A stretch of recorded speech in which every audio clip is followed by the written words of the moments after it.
how do you extend the tracks on a mini digger?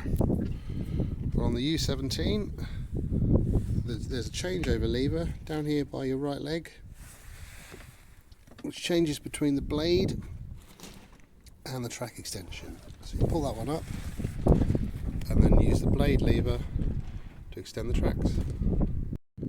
On the K008, the changeover lever is down here between your feet. Push it across to extend the tracks and put it back down to use the blade.